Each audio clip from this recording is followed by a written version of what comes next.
Hello there and welcome back to DML. So today we are actually going to be hatching the two new dragons that we unlocked yesterday or the day before, something like that. So first guy we are going to be hatching is the Mech Dragon. This guy I got for getting in the top 5 in Dragon Scale 1 Arena, and honestly it's kind of difficult to do. Like, the arena stuff is kind of difficult sometimes, but we kind of got him for free. So nobody knows who built the Mech Dragon, but this trainer suspects they were specifically designed to wage war against the Vikings. And this is a metal and light dragon, and he just sort of attacks you when you touch him. But yeah, we're in Dragon Scale League 1 to get this dragon. So I am happy that we got him, and he is more or less just a recolor of the Mech Dragon, which is the enchantment breedable guy.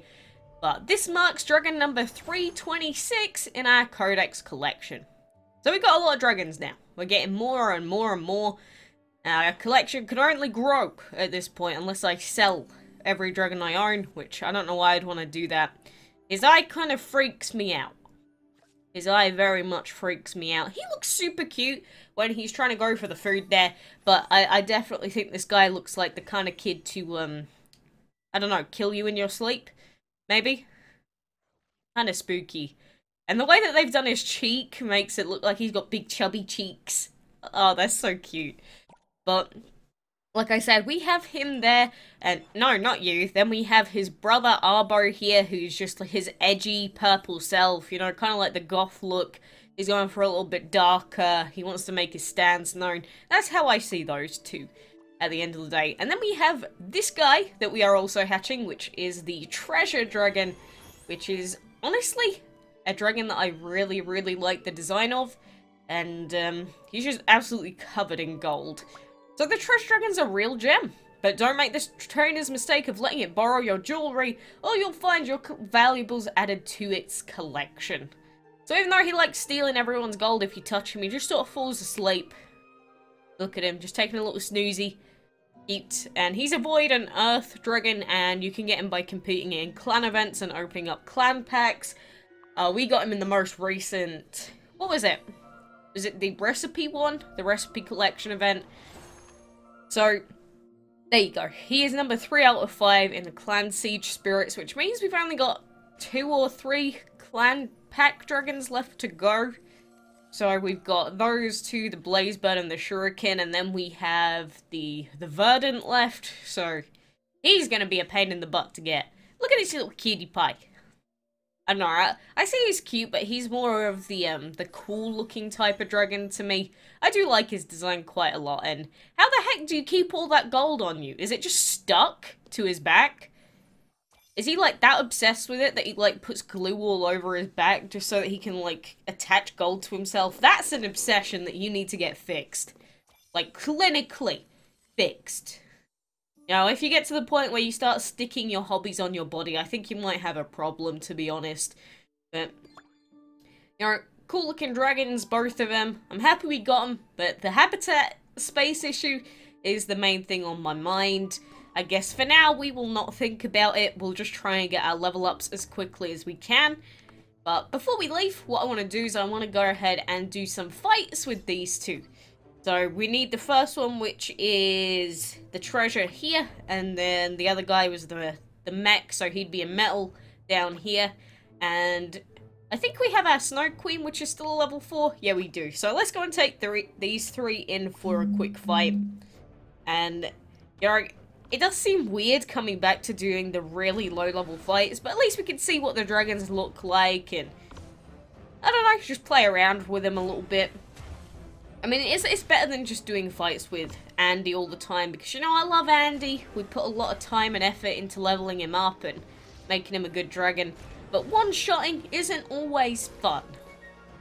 Although this fight here, it's a really easy fight as well by the looks of it.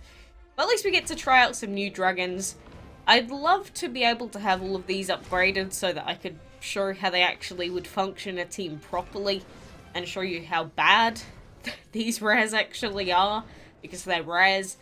But either way, there's our quick fight with these two.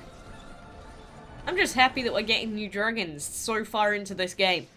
Because when you've been playing this game for 3 years and 2 months, you gotta think, wouldn't we have everything by now? Wouldn't we have everything unlocked? No! No, definitely not. And this is where I put the Ba Jiao Gui into hatchery. I already have him in there, and it's like 12 hours until he finishes from right now. So, you know, we are going to be hatching him soon as well. So even more dragons that are going to get added to our collection. So we need to find space somehow. So I'm going to jump on over to my Android account a little bit here, because, you know, we've been focusing on our main Windows account, but also got to do all the stuff on this account as well. And some people are like, how do you do it all as a low-level person? Like, there's 300 I have to collect, Quacks. How the heck do I do that? You know, it's pretty much what I've shown you in the past, or I've done in other videos, so it's nothing too crazy. The main thing I struggle with on this account is the gold collection, because since I don't have a ton of habitats compared to my other account, I have to come back like twice. I think it is 2 or 3 times usually during the 6-hour period to fully deplete all of the stuff that I can earn. And obviously the problem with that is that because my resets are at 6 and 12, so that's like 6 PM, 6 AM, noon, and midnight. So after the midnight reset, it means I have to be up past 12, which isn't really a problem for me. But sometimes if I'm like tired around about that time, I'll stay up. And then I don't want to have to stay up any longer than that. So then I miss out on like 100 points or so for the gold collection. And that's the only thing I really struggle with. But, you know, some days I'll be up until 3 AM. So for the most part, that isn't an issue for myself. But if you're only missing out on, say, 100, 200 points for an entire reset, honestly, I don't think that's going to be too much of an issue anyway. So I'm not really too bothered about it at the moment. The main thing screwing me over on this account is the RNG that I've had so far. And what I'm doing at the moment is I'm doing the winning battles quest thing. And what you can do is you can either do the level 1 fight over and over again, or what you can do, which I think is the better method if you just want them done as quickly as possible, is go into a boss fight and one-shot the boss. So go to a boss that you can one-shot with one of your dragons and just keep doing it over and over. So if you don't have the time to sit there doing blue map fights or arena fights with 3 dragons, just do what I'm doing here. And the battles will go by like in the blink of an eye. It really doesn't take too long at all, and I have a ton of portal gems left on this account because I made sure I was hoarding them. So, you know, for the most part, easy stuff. And again, if you're struggling with the winning battles thing, you shouldn't be. It's a super easy quest. And sometimes you can struggle with this one as well if you don't have any portal gems, for the same reason as the gold collection. That if you have sort of a bad reset, which is like 1 AM or midnight or 2 AM, something like that, then sometimes being up in the middle of the night can be kind of a pain, and it will mean that maybe you'll miss out on some points. You know, try your best to be around for every reset you possibly can, obviously. It will depend on where you are in the world. And maybe it will be better or worse for some people, depending on how they, I don't know, just what they do in their day, I suppose. Because again, some people are night owls, some people have 9-to-5 jobs, some people have jobs where they have 16 hours a day shifts. But you can see here, I've had to open up every single chest on level 6, and I also had to open up every single chest on level 4. So at the moment, on this Android account, all these fights are super easy. My dragons can do it, and I have a ton of dragons at the same level, so the fights are the easiest part of the event. But the RNG has been so bad for me so far in this event. I just hope that, you know, considering my RNG has been terrible with finding the lucky coins, that maybe to make up for it later on, they'll be a little bit nicer to me. And game, I'm begging you when I say that. So we finally, for goodness sake, got the lucky coin in this level, so we can move on. We got the Ba Jiao Gui on this account as well, which is good. Good stuff. And again, I've already read all this dialogue or been through it before, so we don't need to read it again. But, you know, if your RNG is bad, it does mean that you're going to be held back in terms of the points that you can gather in the event, which is the main problem, because if you get super lucky with your chests, then you'll be on the higher levels, which will allow you to get more points per reset. So considering how much the game has tried to destroy me basically on this account, you know, I am going to be trying my best to be up for every reset I can. But you know, if you're currently on level 10, because your luck's been pretty good, do be aware that you will have to come back eventually if you want the Tai Zenrin. So you will have to come back sooner or later, but I'm hoping, you know, for your sake, that your luck has been pretty good so far. I hope it's been better than mine. It's just early on, if your luck is bad, it can ruin your day. It can completely ruin your event progress. But just know that if the same things happen to you, you're not alone. This happened to me during the last castle event we had, and it happened during the last Divine Castle event we had on one of the accounts as well.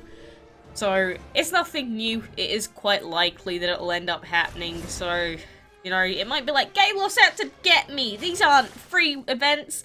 You know, it's just unfair. You know, I understand. You know, see it from my perspective. Having to open up every single chest. What a pain in the butt. What a pain in the butt. And I'm not sure why it keeps doing this, but the game keeps putting the reindeer dragon in my first slot for some reason.